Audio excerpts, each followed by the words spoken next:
Yeah, for this album, we wanted to do something completely different than our past albums because we had to rush through a lot of our old recordings. We'd walk into a studio, we would have 6 or 7 rock songs, say, let's go play it really quickly, play it really fast, and our recording engineer would say, okay, you're done, let's go, I gotta go mix, and he'd mix it all in like an hour probably. So this time we wanted to really sit down and use our own microphones in our own studio and just take our time. And you can see that on songs like Waltz on Orange Avenue, or just a bunch of in-between piano songs that we wanted to add so that we can connect songs to each other, because we wanted to have a free-flowing, cohesive album that doesn't just stop and play the next rock song.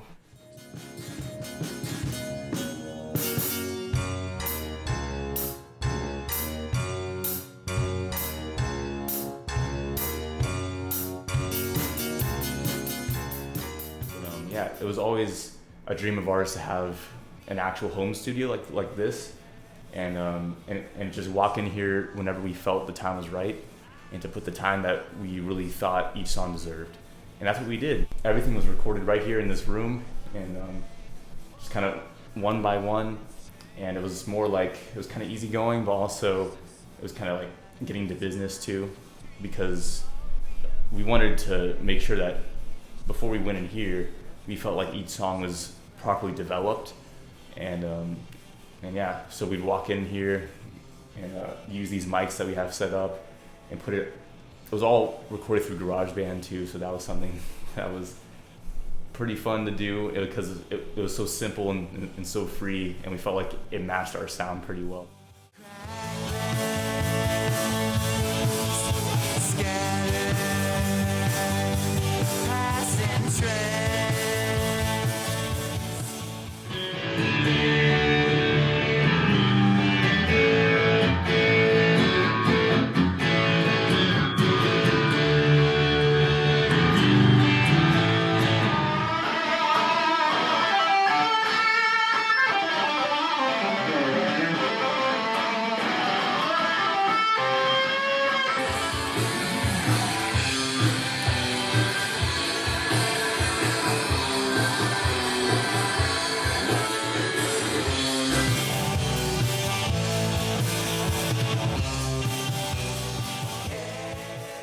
See like songs like Calypso, which comes right after Waltz on Orange Avenue, for like this very specific reason. We wanted to just completely flow and have this feeling of like, you know, a day in the town, like, you know, at Coronado or at the beach, because, you know, we wanted to represent part like of where we live. You know, we wanted to represent the area, which is like San Diego, even like the beach cities. And so we wanted to challenge ourselves with a song like that, because we've never really made a really cohesive beach song, or a song that just sounds more modern and more indie than, you know, just a classic rock song.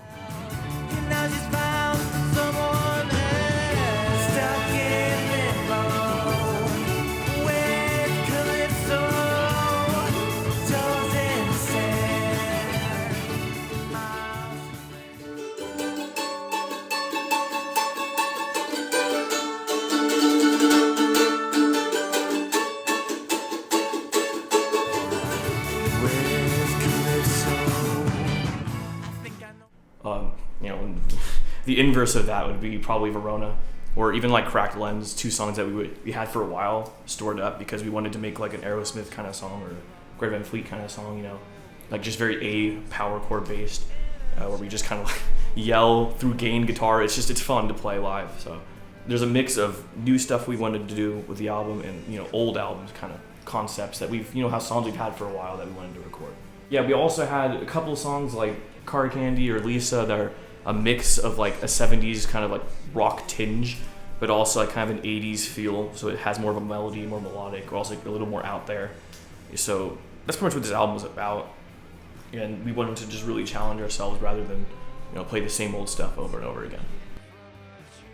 Specifically for like the song Verona that we have, we go to UCR, which is why we name ourselves General Ed, because it's like a fun college education band, you know. And, you know, for this class I took, it was a Shakespeare class, and we had to make a project at the end of the quarter because it was during quarantine. We had to, like, you know, be engaged, and we wanted to just make a rock song about taming the shrew and, you know, gender roles and gender conformity for women and what they have to deal with in marriage, you know, even back then. So we could pretty much just decide to make like a fast-paced rock song that is catchy and fun, but deep down has lyrics that are kind of intense and matter a lot. I've gotta have you come into my grave. Thy husband, thy Lord, in thy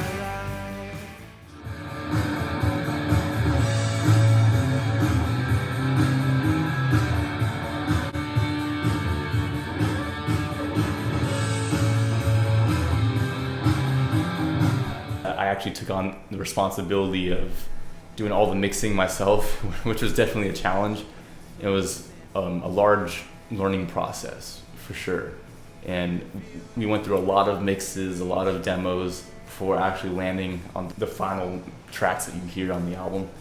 But yeah, it was like listen to it in the headphones, realize the mix was way off, so then go back and remix it, listen to it in the car, listen to it in speakers.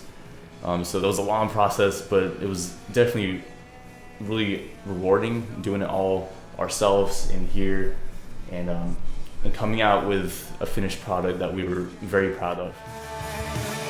Save up this free of mine. Others pain you are blind.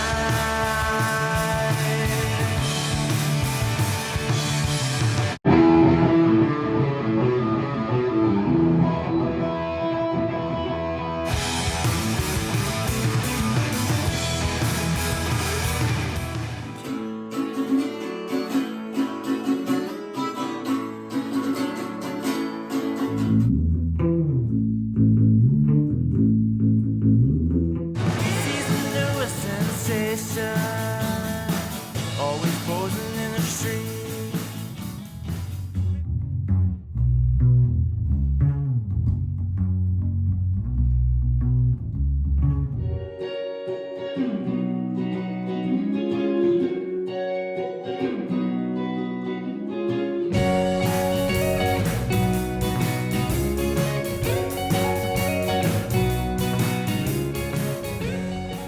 We've always loved when bands and musicians, when they crossfaded tracks on their albums, when it seemed like each song kind of flowed in between each other very naturally, you know, and that's something that we always wanted to do too. But it always required us to put in a lot more time into the actual producing part, and so yeah, we actually ended up recording 3 instrumental tracks that we weren't really going to do like originally.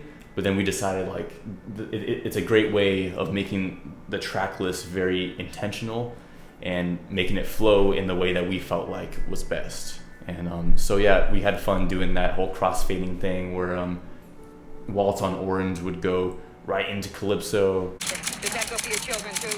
I don't know about that yet.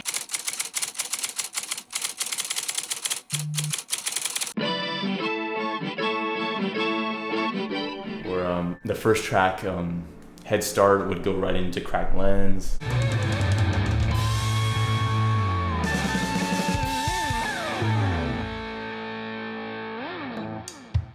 Where will I be in 5 years? So like that was always something that we wanted to do.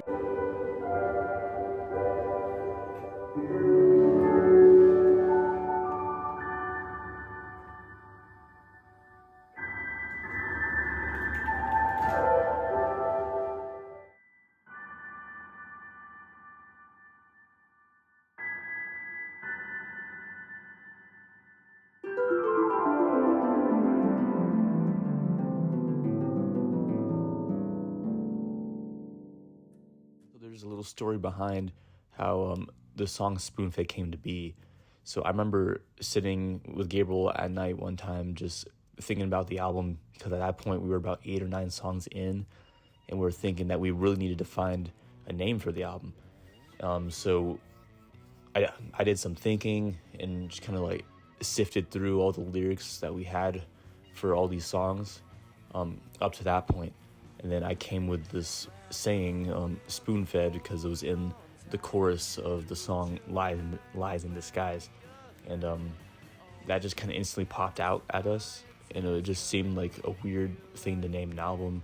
Also, it's silly, and it doesn't take ourselves too seriously, you know. So yeah, we thought that would be perfect for the album name.